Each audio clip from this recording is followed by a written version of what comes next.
Episode की शुरुआत में हम लिली को शाओ से फ़ोन पर बात करते हुए देखते हैं, जहाँ पर वो उसे उसके काम में हेल्प करने से मना करती है। तो वो बोलता है कि मैं तुम्हें बस सैड नहीं देखना चाहता था। तभी वहाँ पर वे आ जाती है, इसलिए लिली फ़ोन रख देती है और उसे मैसेज करके बोलती है कि आगे से ऐसा मत करना, वरना मैं तुम्हारे ऊपर ज़्यादा डिपेंड हो जाऊँगी। जिस पर वो रिप्लाई करता है कि इसमें कोई बुरी बात नहीं है। ये देखकर वो स्माइल करने लग जाती है और सभी को बताती है कि 1 महीने के अंदर रॉ मटेरियल उनके पास आ जाएगा, जिसके बारे में सोचकर शिंग फिर से टेंस हो जाती है, क्योंकि वो अभी भी बहुत ज़्यादा टाइम था और वो कुछ और रास्ता निकालने के बारे में सोचने लग जाती है। वहीं ज़ैंग मिस्टर मा से मिलती है और उसे बोलती है कि आपने अपना प्रॉमिस क्यों नहीं रखा। तो बोलता है कि मुझे भी मेरा एक फ्रेंड ने प्रेशर किया, लेकिन मैं 30 दिन से पहले उन्हें रॉ मटेरियल बिल्कुल भी नहीं दूंगा। तो ज़ैंग यहाँ पर उसे उस फ्रेंड का नाम पूछती है, लेकिन वो उसे नहीं बताता। रात को फिर हम शाओ को देखते हैं, जो कि हान के घर में कुकिंग कर रहा था। वो हान को बोलता है कि शिंग के लिए तो तुम खुद से खाना बना कर लेकर जाते हो और मुझे यहाँ पर डिनर पर इनवाइट करके मुझसे ही कुकिंग करवा रहे हो। पर वो यहाँ उसे कुकिंग पर ध्यान देने के लिए बोलता है और उससे पूछता है कि तुमने शेन चेंग के प्रॉब्लम्स में इंटरफेयर किया। इस पर वो हाँ कहता है और बोलता है कि तुम्हें भी तो पता है ना कि ये प्रॉब्लम कौन क्रिएट कर रहा है, तो भला तुम इंटरफेयर क्यों नहीं कर रहे हो। हान बोलता है कि हाँ मुझे पता है, और मैं इंटरफेयर इसलिए नहीं कर रहा हूँ क्योंकि मुझे पता है कि शिंग इस चीज़ को अपने आप ही हैंडल कर लेगी। अगले दिन ऑफिस में लिली सभी के लिए पेस्ट्रीज लेकर आती है और जब शिंग को देने के लिए जाती है तो वो उससे पूछती है कि ये पेस्ट्रीज के लिए तो बहुत ज़्यादा लाइन में लगना पड़ता है। लिली उसे बोलती है कि मैंने जो भी मेरे से पहले लाइन में लगे हुए थे उनसे थोड़ा थोड़ा अपने लिए खरीदने के लिए बोला, और मैंने जितना भी सब कुछ खरीदा उसमें से थोड़ा बहुत उन्हें भी दे दिया। इससे मुझे थोड़े पैसे ज़्यादा देने पड़े, लेकिन मेरा टाइम बच गया। ये सुनकर शिंग खुश होकर लिली को हक करती है कि हम भी ऐसा ही करते हैं। जो लोग रॉ मटेरियल हमसे पहले परचेज कर रहे हैं उन्हें भी हम अपने लिए थोड़ा थोड़ा रॉ मटेरियल परचेज करने के लिए बोल देते हैं, और जितना भी % हमसे हो पाएगा हम वो उन्हें दे देंगे। जो सुनकर लिली उसकी बात मान लेती है और चली जाती है। यहाँ से फिर हम हान को देखते हैं, जो कि ज़ैंग को अपने साथ लंच करने के लिए बुलाता है, जहाँ पर वो तो काफ़ी ज़्यादा खुश हो रही थी और बहुत सारे डिशेस को देखकर उसे कहती है कि तुम पहले जर्मनी में ऐसे नहीं थे। तभी हान कहता है कि मैं वहाँ पर इतने बिजी था कि मेरे पास सोने का भी टाइम नहीं था। फिर वो उसे बोलने लग जाता है कि कैसे कंपनी का स्टार्टिंग पीरियड कितना ज़्यादा टफ होता है, उसमें कोई छोटी सी प्रॉब्लम भी आ जाए तो सब कुछ बर्बाद हो जाता है। जो सुनकर ज़ैंग समझ रही थी कि वो किस बारे में बात कर रहा है, पर वो कुछ बोलती नहीं है और इस टॉपिक को अवॉइड करने के लिए बोलने लग जाती है कि मैं तो बहुत ही ज़्यादा टायर्ड हूँ। तो हान कहता है कि तुम अपने सीरियस बिजनेस पर ध्यान दो, इतनी टायर्ड नहीं रहोगी, और उसे शिंगचन के लिए और ट्रबल क्रिएट ना करने से मना करता है। अब पहले तो यहाँ ज़ैंग अपनी गलती मानने के लिए तैयार ही नहीं होती। वो बोलती है कि वो मुझ पर ऐसे भला क्यों इल्ज़ाम लगा रहा है, पर हान उसे बोलता है कि तुम तो मुझे जानती हो ना, मैं बिना इन्वेस्टिगेट किए किसी को पॉइंट आउट नहीं करता। तो ज़ैंग यहाँ पर बोलने लग जाती है कि शिंग पहले मेरे लिए काम करती थी, अब उसने अपनी खुद की कंपनी बना ली और मेरे एम्प्लॉयज़ को मुझसे छीन रही है, इसलिए मैंने सिर्फ उसे परेशान करने के लिए ये सब किया। तो हान उसे बोलता है कि तुम एक कंपनी की बॉस हो, तुम्हें अपने काम पर फोकस करना चाहिए, ना कि दूसरों को नीचे गिराने में। अब उसे भी यहाँ पर अपनी गलती का रियलाइजेशन हो जाता है। वो बोलती है कि ज़रूर कोई मिसअंडरस्टैंडिंग हो गई होगी और मैं मिस्टर मा से बात करूँगी। इसके बाद हम शिजू को यूचेन के घर पर आता हुआ देखते हैं। वो उसके लिए खाना बनाने के लिए आई हुई थी ताकि वो लोग साथ में लंच कर सकें। तो यूचेन उसे कहता है कि हम बाहर चलते हैं ना खाने के लिए, लेकिन वो मना करके सीधा उसके घर के अंदर ही आ जाती है और किचन में खाना बनाना शुरू करती है। वो बोलती है कि वो ना कुछ लाइट डिशेस बनाएगी। शिंग के साथ रहकर उसे बहुत ज़्यादा स्पाइसी खाने की आदत हो गई थी, लेकिन वो इतना ज़्यादा स्पाइसी नहीं खा सकती थी। पर तभी उसे रियलाइज़ होता है कि वो यीचन के सामने शिंग की बात कर रही है, इसीलिए वो चुप हो जाती है। जहाँ यीचन भी ऑकवर्डनेस को दूर करने के लिए बोल देता है कि मैं भी इतना ज़्यादा स्पाइसी नहीं खा सकता। जिस बीच वेजिटेबल चॉप करते हुए शूजी के हाथ में कट लग जाता है, इसीलिए ब्यूचेंग उसके हाथ पर दवाई लगाता है, जहाँ पर वो उसे स्माइल करते हुए बड़े प्यार से देख रही थी। यहाँ से फिर हम लू को देखते हैं, जो कि उस इंस्ट्रूमेंट शॉप के अंदर जाता है जहाँ पर मैंग काम कर रही थी। वो कुछ गिटार वगैरह देख रहा था। तभी मैंग वहाँ पर आती है, तो वो उसे बताता है कि ये इंस्ट्रूमेंट मैं अपने बार के लिए खरीद रहा हूँ। जहाँ पर बातों ही बातों में मैंग उससे पूछती है कि क्या तुम अभी उस दूसरी वाली लाइव स्ट्रीमर को सपोर्ट नहीं करते। तो लू कहता है कि मुझे बाद में पता चला कि वो तो अपने फैंस को कितना ज़्यादा ख़राब तरीके से ट्रीट करती है। मैं शायद पहले ब्लाइंड था, जो कि मैंने उसे सपोर्ट किया। फिर यहाँ पर वो उससे बात करते हुए अपनी बार की कंसल्टेंट बनने के लिए कहता है। वो उसकी मदद करने पर उसे फ्री ड्रिंक्स भी ऑफर करेगा। तो मैंग इस चीज़ के लिए मान जाती है और फिर उसे इंस्ट्रूमेंट्स दिखाने लग जाती है। सीन अब वापस ही चैन पर आता है, जहाँ शूजी के हाथ में लगने की वजह से अब उसे ही खाना बनाना पड़ जाता है और दोनों साथ में बैठकर खा रहे थे। जहाँ ये चैन उसकी मदद करने के लिए और उसे इस टाइम में कंफर्ट करने के लिए थैंक्स बोलता है। तभी शूजी बोलती है कि तुम्हें कभी भी किसी चीज़ की हेल्प चाहिए होगी ना, तो मैं तुम्हारे लिए हमेशा अवेलेबल हूँ और मैं हमेशा तुम्हारे साथ रहना चाहती हूँ। जो सुनकर ईचन उसे सॉरी बोलकर कहता है कि मैं फ़िलहाल अभी किसी भी रिलेशनशिप में आने के लिए रेडी नहीं हूँ। इस पर शीजू बोलती है कि कोई बात नहीं, मैं समझ सकती हूँ, लेकिन हम लोग दोस्त तो रह ही सकते हैं ना, और फिर से खाना खाने लग जाती है। फिर हम शिंग को देखते हैं जो कि हान को रिपोर्ट दे रही थी कि उनके पास रॉ मटेरियल आ गया है, और जैसे ही वो बाहर जाती है तो हान उसके पास एक MBA क्लास का लिंक भेजता है, जिसे देखकर वो खुश होकर फिर से अंदर जाकर उसे थैंक यू बोलती है, क्योंकि हान ने उसे बिजनेस क्लासेस ज्वाइन करने की अपॉर्चुनिटी दी थी, जिससे कि वो अपने बिजनेस में और भी ज़्यादा अच्छा कर सकती थी। यहाँ से अब हमें सीधे 6 महीने बाद का सीन दिखाया जाता है, जहाँ पर शिंग अपनी क्लास अटेंड कर रही थी।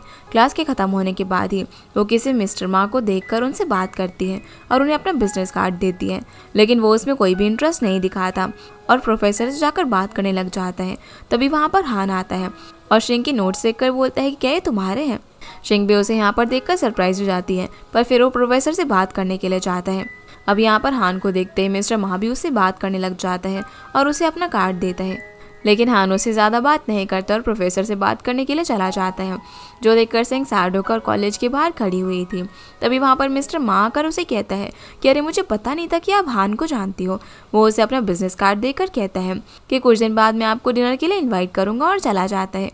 तभी वहाँ पर हान आता है तो शिंगो से बोलती है कि तुम तो बहुत ही ज़्यादा इम्प्रेसिव हो, तुम्हें तो अपने कोई कार्ड वगैरह देने की भी ज़रूरत नहीं है, तुम्हारा तो सिर्फ नाम ही काफ़ी है।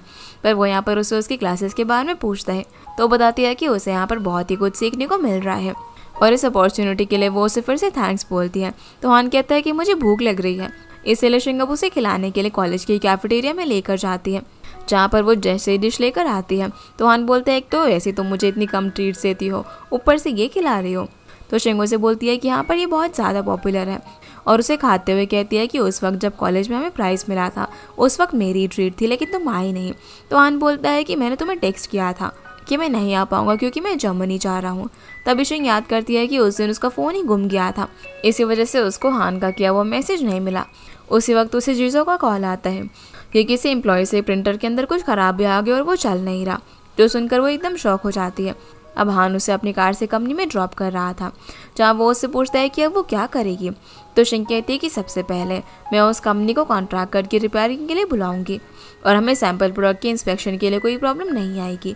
तो हान उसे कहता है कि तुम उस एम्प्लॉय के साथ कैसे डील करोगी, तुमने अभी तक अपनी कंपनी में डिसिप्लिनरी पनिशमेंट नहीं रखी है, और उसे अपनी लर्निंग को यूज़ करने के लिए कहता है। तो शिंग उससे पूछती है कि अगर तुम मेरी जगह होती तो क्या करते। तो हान बोलता है कि मैं तो सीधा उस एम्प्लॉय को रिस्पॉन्सिबल ठहराता और उसे फायर कर देता। ये सुनकर शिंग कहती है कि ये तो बहुत ही ज़्यादा क्रूअल हो गया। उस एम्प्लॉय का नाम जू है और वो बहुत ही अच्छी तरीके से काम करता है, ऐसा करने से भला वो एम्प्लॉय क्या सोचेगा। तो हान उसे बोलता है कि अगर तुमने टाइम पर प्रोडक्ट नहीं दिया तो हमारा एग्रीमेंट भी ब्रेक हो सकता है। पर शिंग कहती है कि मैं कोई ना कोई रास्ता निकाल लूँगी और हम एग्रीमेंट ब्रेक नहीं होने देंगे। जो सुनकर हान उसे और कुछ नहीं बोलता। वहीं जीजो कंपनी के मेंटेनेंस डिपार्टमेंट से बात कर रहा होता है, लेकिन वो बताते हैं कि वो परसों से पहले उनके पास नहीं आ सकते, जिसे ऐसे देखकर लिली उसे एंशियस ना होने के लिए बोलती है, क्योंकि उसे ऐसे देखकर भला एम्प्लॉयज़ क्या ही करेंगे। इसलिए वो एम्प्लॉयज़ को जाकर अश्योर करता है कि वो कोई ना कोई सोल्यूशन निकाल लेंगे, वो इस बारे में टेंशन ना ले। लेकिन बाकी सभी लोग सोच रहे होते हैं कि वो क्या करेंगे। तभी वे बोलती है कि दोंगयांग की टेक्निकल टीम को भी बात पता चली हुई है, जो टीम युआन के अंडर होती है, और जिजू ने प्रिंटर ब्रेक किया होता है वो भी रो रहा होता है। तभी शिंग वहाँ पर आ जाती है, जीजू से सब कुछ बताता है। तो शिंग उन दोनों को बात करने के लिए अपने ऑफिस में बुलाती है, जहाँ पर वो उससे पूछती है कि क्या हुआ था। तो जीजू बताता है कि जो अकेला ही प्रिंटिंग में काम कर रहा था। ये देखकर शिंग बोलती है कि तुम्हें पता है ना कि प्रिंटिंग के टाइम पर 2 लोगों का एटलीस्ट वहाँ पर होना ज़रूरी है। तो जीजू बोलता है कि रॉ मटेरियल में कुछ प्रॉब्लम हो गई थी, जिसकी वजह से मैं सारे एम्प्लॉयज़ को अपने साथ लेकर गया था, और खुद को रिस्पॉन्सिबल कहता है। तो शिंग चिल्लाकर बोलती है कि हाँ, रिस्पॉन्सिबल तो तुम ही हो, और उसे कहती है कि अभी हम जिन भी कंपनीज़ को जानते हैं उनसे पूछते हैं, अगर उनके पास हमारे जैसा प्रिंटर हो तो क्या वो हमें यूज़ करने के लिए दे सकते हैं। इसके बाद हम हान को बोर्ड मीटिंग में देखते हैं, जहाँ पर वो बताता है कि उनकी प्लान के अकॉर्डिंग अभी सब कुछ अच्छा चल रहा है और उनके शेयर प्राइस भी थोड़े से ऊपर चले गए हैं, जिसकी प्रोग्रेस से लोग काफ़ी इम्प्रेस भी होते हैं। लेकिन तभी युआन को जो एक बोर्ड ऑफ डायरेक्टर सपोर्ट करता है, वो शिंगचन का मैटर सभी के सामने लेकर आता है और बोलता है कि मैंने सुना कि शिंगचन कंपनी के प्रिंटर के अंदर कोई प्रॉब्लम हो गई है। अगर ऐसा ही चलता रहा तो वो लोग टाइम पर इंस्पेक्शन नहीं कर पाएंगे। ऐसा करने से वो लोग कॉन्ट्रैक्ट तोड़ देंगे, जिससे हमारे स्टॉक प्राइस पर फ़र्क पड़ेगा। युआन यहाँ पर सजेशन देती है कि उनसे अच्छे से काम नहीं हो रहा है, तो हमें उनके ऊपर एक मैनेजर हैंडल करने के लिए रखना चाहिए। वो लोग यहाँ पर मैनेजर रखने के लिए काफ़ी ज़्यादा इंसिस्ट कर रहे थे। तो हान गुस्से में उन सभी लोगों को बोलता है कि मैंने कहा है ना कि अगर कुछ भी होगा तो मैं इस चीज़ के लिए रिस्पॉन्सिबल रहूँगा। तो यहाँ पर सभी लोग उसकी बात मानकर चले जाते हैं। लेकिन जाते जाते एक डायरेक्टर बोल रहा होता है कि हमें ये सारी चीज़ें चेयरमैन को बतानी पड़ेंगी। जो सुनकर युआन खुश होती है और उनके जाने के बाद हान का असिस्टेंट उससे पूछता है कि क्या हमें शिंग को इस बारे में बताना चाहिए, पर हान उसे और प्रेशर ना देने के लिए मना करता है और शाओ को कॉल लगाता है। इधर शिंग और लिली सभी कंपनीज को कॉल लगाकर प्रिंटर के लिए पूछ रहे होते हैं। जो एम्प्लॉयज़ बात कर रहे थे कि अब क्या होगा, तभी विवेक कहती है कि इससे हमारी कंपनी का इन्वेस्टमेंट कैंसिल तो नहीं होगा ना। तो जीजा उसे ये सब बात करने से मना करता है। तभी वहाँ पर लिली आकर उन्हें घर जाने के लिए कहती है। उसी वक्त शिंग आकर बताती है कि उन्हें एक कंपनी प्रिंटर दे रही है, जो सुनकर वो लोग खुश हो जाते हैं, लेकिन वो किसी और सिटी में था। इसीलिए शिंग डिसाइड करती है कि लिली और जीजू वहाँ पर फ्लाइट से जाएंगे और अपने प्रोडक्ट को प्रिंट करके अगली सुबह की फ्लाइट से वापस आ जाएंगे। फिर वो बाकी लोगों को घर भेज देती है और जो और शिया को अपने साथ लैब के अंदर लेकर जाती है, जहाँ पर ये लोग प्रिंटर को ऑपरेट करने की कोशिश करते हैं। जो को यहाँ पर काफ़ी डर लग रहा था। वो बोलता है कि अगर ऐसा करने से और भी ज़्यादा खराबी आ गई तो क्या होगा, पर शिंगो से बोलते हैं कि तुम चिंता मत करो, मैं यहाँ पर तुम्हारे साथ हूँ और हम लोग ट्राई करते हैं अगर मेंटेनेंस डिपार्टमेंट हमें कोई ऑनलाइन गाइड दे सकती है। जो सुनकर वो हाँ बोलकर मैनुअल और टूल बॉक्स लेने के लिए जाता है। जिसके बाद हम हान को देखते हैं, जो कि शाओ से मिलता है, जहाँ पर वो उसे बोलता है कि मैंने शिंग के बारे में सुना, तुम भला उसकी हेल्प क्यों नहीं करते। तो हान कहता है कि मुझे उस पर ट्रस्ट है कि वो संभाल लेगी। और यहाँ पर वो उसे उन स्टॉक्स के बारे में पूछता है जो कि उसने उसे उन डायरेक्टर से खरीदने के लिए कहा था, जो भी हान को अपोज कर रहे थे। और ऐसा उसने इसीलिए करवाया था ताकि वो लोग आगे से शिंग चैंग के मामले में और प्रॉब्लम ना क्रिएट कर सके। जो देखकर शाओ से बोलता है कि मैं तो शिंग से बहुत ही ज़्यादा जेलस हूँ कि तुम उसकी इतनी केयर करते हो, और पूछता है कि अभी तुम्हारा उसके साथ क्या रिलेशनशिप है। जो सुनकर हान तो इधर उधर देखने लग जाता है, जिससे शाओ समझ जाता है कि उनकी बात अभी तक आगे नहीं बढ़ी है, और बोलता है कि अभी तो तुम दोनों साथ भी नहीं हो, फिर भी तुम उसके लिए इतना कुछ कर रहे हो। तो हान बोलते हैं कि अभी कुछ टाइम पहले उसका ब्रेकअप हुआ है, इसलिए मैं थोड़ा वेट करना चाहता हूँ। जिस पर शाओ बोलता है कि तुम्हारे अंदर तो कुछ ज़्यादा ही पेशेंस है। अब जब हान जा रहा था तो वो शिंग से पूछता है कि वो कहाँ पर है, तो बताती है कि ऑफिस में है। यहाँ से फिर हम शिंग के ऑफिस का सीन देखते हैं, जहाँ पर जो आकर उन्हें बताता है कि प्रिंटर स्टार्ट हो गया है। जो सुनकर वो लोग काफ़ी खुश हो जाते हैं, पर तभी वहाँ पर हान उनके लिए वॉन्टॉन लेकर आ जाता है, क्योंकि वो लोग आधी रात को भी काम में लगे हुए थे।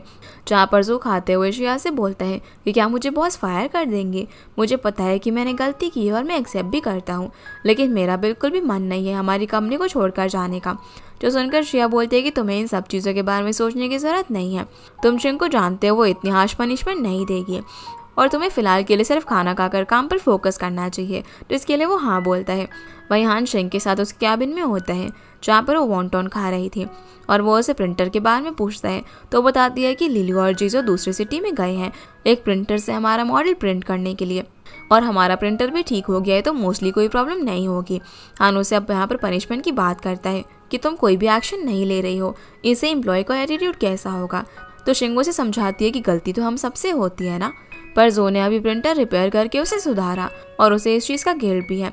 वो अच्छा इंसान है जो कि रिपेंट भी करेगा, लेकिन मैं अगर उसे फायर करूं तो भला इस सब का क्या मतलब हुआ। मैं इन सभी के लिए एक शेल्टर बनकर इन्हें प्रोटेक्ट करना चाहती हूँ अपनी ड्रीम को अचीव करते हुए। तो हान उसे अब आगे और कुछ नहीं बोलता। जिसके बाद शिंग बाकी लोगों के साथ फिर से काम पर लग जाती है, लेकिन प्रिंटर के अंदर फिर से कोई प्रॉब्लम आ रही थी। तभी इन लोगों को लिली का कॉल भी आ जाता है, जिन्होंने वहाँ पर प्रिंटिंग कर ली थी, और वो लोग कल सुबह की फ्लाइट से वापस आने वाले थे। इसीलिए अब शिंग भी इन लोगों को घर जाने के लिए कहती है, लेकिन ये लोग मना करते हैं कि वो लोग अभी फिर से और ट्राई करके देखना चाहते हैं। इसलिए अब शिंग भी उनके साथ काम पर लग जाती है। यहाँ से अब हम हान को देखते हैं, जो कि शिंग की बातों को याद कर रहा था। तभी उसे उसके ग्रैंडपा का टेक्स्ट आता है, जो कि उसे कल मिलने के लिए बुलाते हैं। अगले दिन अब बाकी एम्प्लॉयज भी शिंग की कंपनी में आ जाते हैं, जहाँ पर वो सभी लोगों के लिए ब्रेकफास्ट लेकर आए थे। तभी शिंग को लिली का कॉल आता है, जो बताती है कि प्रिंटिंग हो गई है और वो जल्दी यहाँ से निकल जाएंगे, जिससे शिंग काफ़ी रिलीफ फील करती है। यहाँ से फिर हम हान को देखते हैं, जो कि ग्रैंडपा से मिलने के लिए जाता है, जहाँ पर वो उसे बोलते हैं कि तुम शिंग चैंग कंपनी की मेस क्लीन करने में इतना ज़्यादा बिजी हो गए हो कि मेरे से भी मिलने का टाइम नहीं है। तुम्हें पता होना चाहिए कि मैंने तुम्हें डोंगयांग मेडिकल इसलिए नहीं दिया है कि तुम कुछ भी कर सको।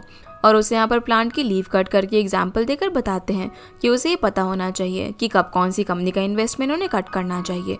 पर हान उन्हें समझाता है कि आज शाम को 5 बजे कंपनी के इंस्पेक्शन का रिजल्ट आ जाएगा, उसके बाद सब कुछ ठीक हो जाएगा। पर ग्रैंडपा बोलते हैं कि अगर वो फेल हो गई तो तुम्हें इन्वेस्टमेंट कट करनी पड़ेगी, या फिर अपनी कज़न की बात मानकर उनकी कंपनी के लिए एक मैनेजर हायर करो, क्योंकि अगर तुम इस तरीके से उसकी मदद करोगे तो मैं उस रिजल्ट को काउंट नहीं करूँगा। ये बोलकर चले जाते हैं। इसके बाद हम लिली को फ्लाइट में देखते हैं, जहाँ पर अनाउंसमेंट होती है कि एयर ट्रैफिक की वजह से फ्लाइट डिले हो जाएगी। जो सुनकर वो फटाफट से शिंग को कॉल करके बता देती है कि उनकी फ्लाइट डिले हो रही है और कब टेक ऑफ करेगी उसे नहीं पता, इसीलिए अब शिंग को अपने ही प्रिंटर पर काम करना पड़ता है। यहाँ से फिर हम युआन को हान के साथ उसके ऑफिस में बैठा हुआ देखते हैं, जहाँ बस 5 बजने ही वाले थे। वो यहाँ पर हान से बोलती है कि शिंगचैन ने ऐसी प्रॉब्लम क्रिएट की है तो उसके ऊपर मैनेजर रखना ही पड़ेगा, और उसके सामने मैनेजर का कॉन्ट्रैक्ट रखती है जिसमें उसके असिस्टेंट का नाम था, क्योंकि वो अपने असिस्टेंट को शिंगचैन की कंपनी पर नजर रखने के लिए ऐसा मैनेजर अपॉइंट करना चाहती थी, और हान को उस डॉक्यूमेंट पर साइन करने के लिए कहती है। पर हान अपनी वॉच में देखता है और कहता है कि अभी 5 नहीं बचे हैं। तभी वहाँ पर शिंग आती है और उसे रिपोर्ट देकर अपने सैंपल दिखाकर कहती है कि सैंपल अप्रूव हो गया है, कल टेस्ट के लिए वो लोग इसे इंस्टीट्यूट में भेज रहे हैं। जो देखकर युआन शॉक हो जाती है, और यहाँ से हमें फ्लैशबैक में दिखाया जाता है जहाँ पर शिंग कहती है कि अब हमें अपने ही प्रिंटर पर काम करना पड़ेगा। तभी जू लैब से आकर बताता है कि प्रिंटर ठीक हो गया है, इसीलिए अब शिंग उन लोगों को प्रिंटर की स्पीड बढ़ाकर प्रिंटिंग का काम खत्म करने के लिए कहती है। पर युआन तो यहाँ पर हैरान हो जाती है कि भला इन लोगों ने टाइम पर ये कैसे कंप्लीट कर लिया। वो शिंग को बोलती है कि इस बार तो वो लकी है, लेकिन हर बार लक उसका इस तरीके से साथ नहीं देगा। तो शिंग यहाँ पर माफ़ी मांगती है और बोलती है कि आगे से ऐसा नहीं होगा। पर युआन उसे सुनाने लग जाती है कि क्या वो इसकी गारंटी लेती है कि आगे से ऐसा नहीं होगा। जो सुनकर हान चिल्लाकर अपने असिस्टेंट को बुलाता है और अगली पेमेंट के लिए डॉक्यूमेंट्स पर साइन कर देता है। जो देखकर युआन को बहुत ज़्यादा गुस्सा आता है और वो अपने डॉक्यूमेंट्स लेकर यहाँ से चली जाती है, जिन डॉक्यूमेंट्स को शिंग ने भी देख लिया था। शिंग अब यहाँ पर हान से बोलती है कि क्या वो लोग शिंगचैन को मैनेज करना चाहते हैं, पर हान इस बात को इग्नोर मार के उसके हाथ में एक AI ट्रेड फेयर का इनविटेशन देता है, जिसे देखकर वो बहुत ज़्यादा खुश होती है और उसे कहती है कि उसके लिए उसने बहुत बार ट्राई किया था लेकिन कभी भी उसे इनविटेशन नहीं मिला। तो हान उसे बोलता है कि इस अपॉर्चुनिटी का अच्छे से इस्तेमाल करना। तो शिंग उसे स्माइल करके थैंक यू बोलती है उस पर ट्रस्ट करने के लिए। अब वो जैसे ही बाहर जाती है तो लू बाहर वेट कर रहा था। वो पूछता है कि क्या हान अच्छे मूड में है, तो शिंग उसे खुद पर ट्रस्ट करने के लिए कहकर चली जाती है और लू बेचारा कंफ्यूज होकर अंदर जाता है। वो उसे अपना प्रपोजल दिखाता है, जहाँ हान बार बार जानबूझकर बहुत ही खराब एक्सप्रेशन दे रहा था। इसे देखकर लू उसके हाथ से प्रपोजल लेकर जा रहा होता है कि मैं इसे फिर से मॉडिफाई करूँगा, पर तभी हान उसे बोल देता है कि मैंने इसे अप्रूव कर दिया। जो सुनकर वो टेबल पर चढ़कर उसे किस करने की कोशिश करता है, लेकिन हान अपनी चेयर पीछे पुश कर लेता है। जिसके बाद हम शिंग को सभी एम्प्लॉयज़ के साथ मीटिंग करता हुआ देखते हैं, जहां वो उन्हें बताती है कि आज की प्रॉब्लम सॉल्व हो गई है, लेकिन इसके लिए हमें कुछ मेजर्स लेने होंगे। जिसे सुनकर जो खड़ा होकर सभी से मिस्टेक के लिए माफ़ी मांगता है, पर वो यहाँ पर इस गलती में उसके साथ साथ लिली और जीजो को भी अकाउंटेबल ठहराती है कि उनकी मिस्टेक की वजह से ये सब हुआ। लिली की वजह से उनका मटेरियल देर से आया और जीजो ने ध्यान नहीं दिया, जो इसकी वजह से जू ने अकेले प्रिंटिंग करी। इन सब लॉसेस के लिए वो इन लोगों की 50-50% सैलरी डिडक्ट करती है और साथ में अपनी भी, क्योंकि वो चीज़ों को ठीक से मैनेज नहीं कर पाई, और बोलती है कि अब से कंपनी के अंदर कुछ रूल्स और रेगुलेशंस होंगे जिन्हें उन्हें फॉलो करना होगा, और हर प्रॉब्लम के लिए कोई ना कोई पनिशमेंट भी होगी, जिस चीज़ से सारे एम्प्लॉयज़ एग्री करते हैं। फिर शिंग उन्हें AI ट्रेड फेयर के बारे में बताती है कि वो लोग इस सब के अंदर पार्टिसिपेट कर सकते हैं, जो देखकर सभी लोग बहुत ज़्यादा खुश होते हैं। फिर शिंग उन्हें घर जाने के लिए कहती है, और जब वो ऑफिस में बैठकर रूल्स बना रही थी तभी जू वहाँ पर आता है। वो उसे आज के लिए थैंक यू बोलकर कहता है कि प्रिंटर के ब्रेक होने के बाद मैंने बहुत कुछ सोचा कि आप क्या करोगे, लेकिन उसमें से आपने कुछ भी नहीं किया। मुझे फिर से चांस देकर आपने प्रिंटर भी रिपेयर करने का मौका दिया। जो सुनकर शिंग बोलते हैं कि तुम अच्छे पर्सन हो, तुम्हें प्रिंटर रिपेयर भी किया, तो अभी इसे सीख लेकर काम करो। इस पर वो कहता है कि इसके बाद वो कभी भी ऐसी मिस्टेक नहीं करेगा, और शिंग उसे रेस्ट करने के लिए बोलती है कि तुमने रात भर काम किया है, तो वो उसे भी रेस्ट करने के लिए बोलकर चला जाता है। यहाँ से फिर हम श्याओ को देखते हैं, जो कि लिली के घर के वॉशरूम में होता है, जहाँ पर उसे कोई लड़की हनी कहकर मैसेज करती है कि तुम कब घर आ रहे हो, तो रिप्लाई करता है कि मैं जल्दी आ जाऊँगा। अब जैसे वो वॉशरूम से बाहर आता है तो लिली बहुत खुश होकर उसे बताती है कि काम में उसकी जो प्रॉब्लम थी वो सॉल्व हो गई है। जो सुनकर शॉ भी उसके लिए खुश होता है।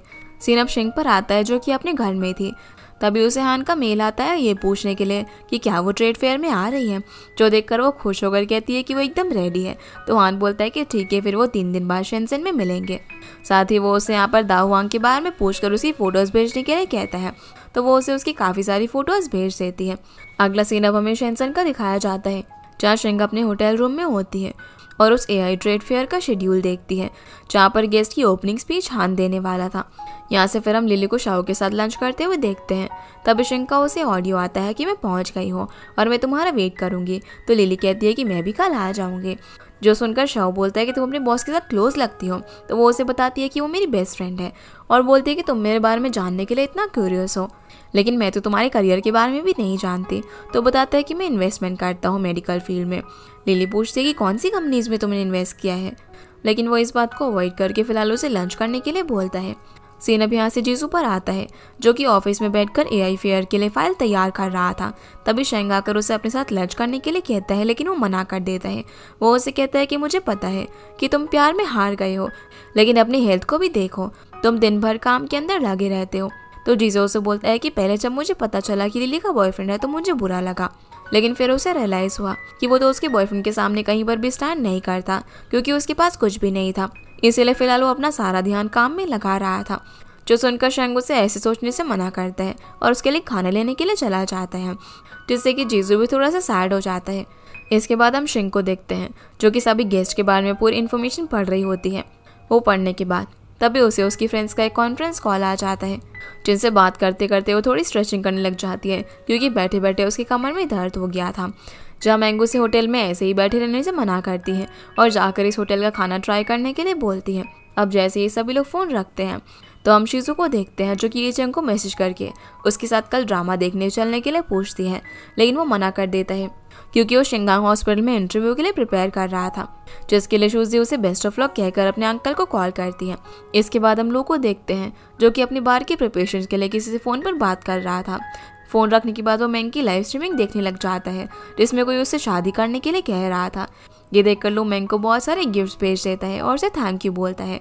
फिर वो उसे पर्सनली मैसेज करके बोलता है कि उसका प्रपोजल अप्रूव हो गया है और अगर उसके पास टाइम हो तो वो उसे अपने बार में आने के लिए बोलता है, जो देखकर मैंग काफ़ी ज़्यादा खुश होती है। सेना वापस से शिंग पर आता है, जो कि रेस्टोरेंट में आकर स्पैगेटी ऑर्डर करती है। तभी हान उसके सामने आकर बैठ जाता है और पूछता है कि क्या तुमने फ़न किया, पर वो कहती है कि मैं यहाँ वेकेशन के लिए नहीं आई हूँ, मैं अपने रूम में कुछ इन्फॉर्मेशन सर्च कर रही थी। जिसे देखकर हान इसके बारे में पूछता है, लेकिन वो बोलती है कि ये सीक्रेट है। तभी वहाँ पर कोई मिस्टर पेंग आ जाते हैं, जो कि हान से उसके साथ आगे कोऑपरेट करने के लिए बोलते हैं। तो वो यहाँ पर शिंग को उनसे इंट्रोड्यूस करवाता है और उसकी कंपनी के बारे में बताता है। अब शिंग जो यहाँ पर गेस्ट के बारे में रिसर्च कर रही थी, उसके अंदर मिस्टर पेंग का भी नाम था, तो वो उनके यहाँ पर काफ़ी ज़्यादा तारीफ करने लग जाती है कि वो उनकी रिसर्च से कितनी ज़्यादा इंस्पायर है, जो देखकर वो भी काफ़ी ज़्यादा खुश हो जाते हैं और वो भी फ्यूचर में कोऑपरेट करने के लिए बोलकर शिंग उन्हें अपना कार्ड दे देती है।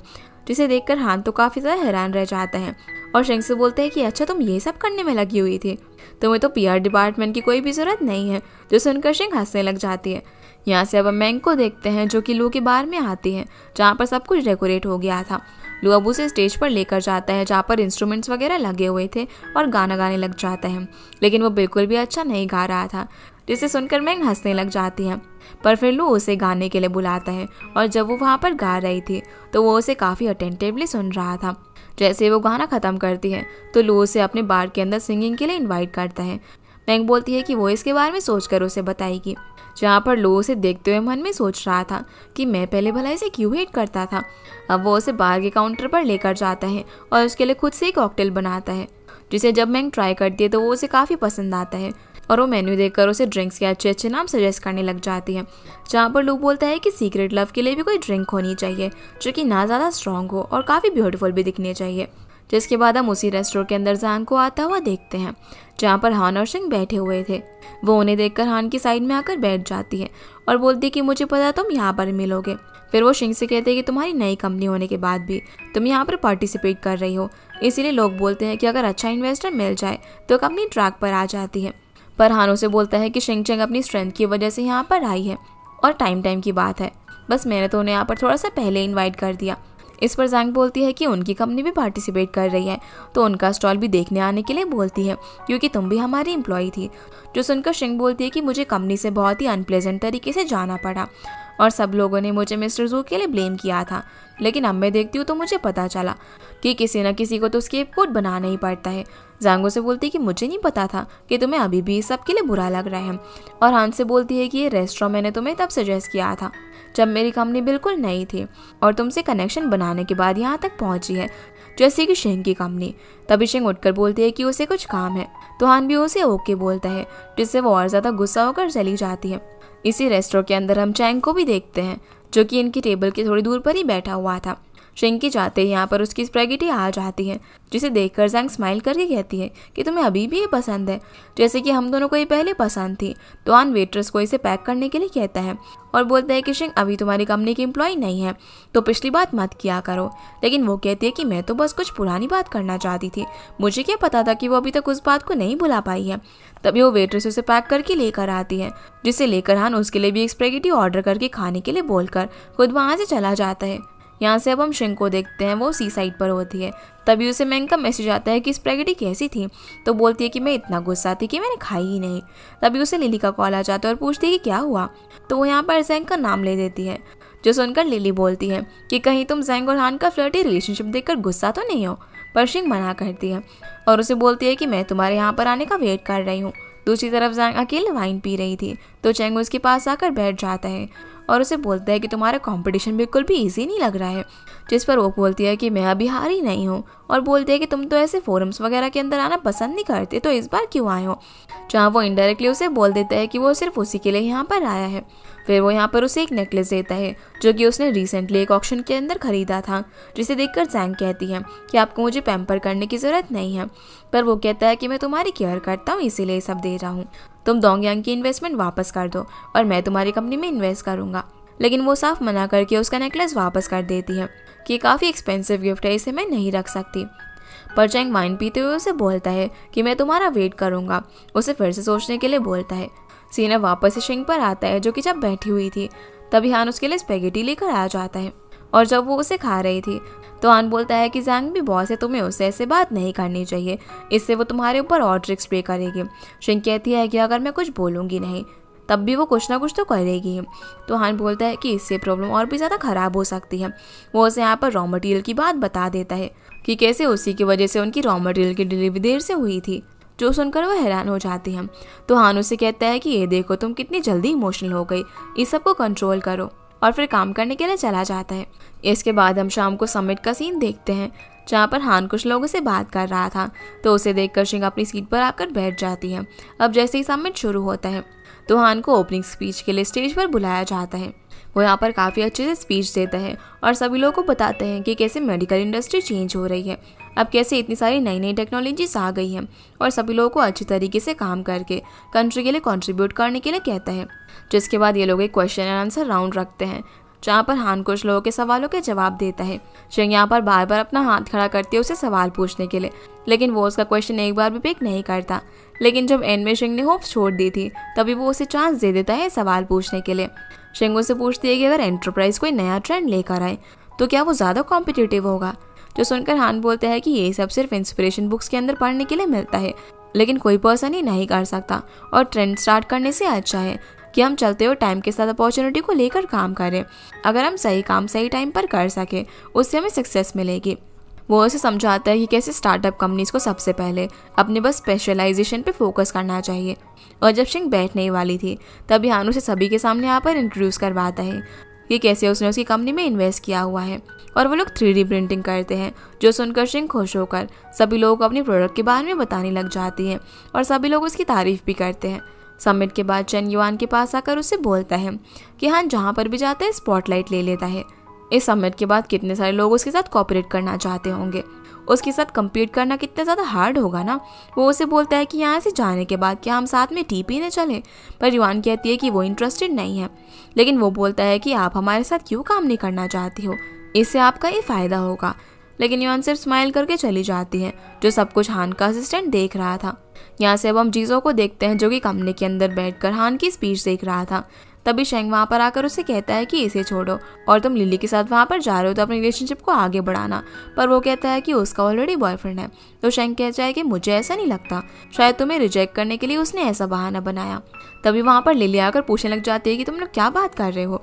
तो जीजो नर्वस होकर बोलने लग जाता है कि कुछ नहीं, हान कितना हैंडसम है ना, ये बोलकर अपने कैबिन में चला जाता है।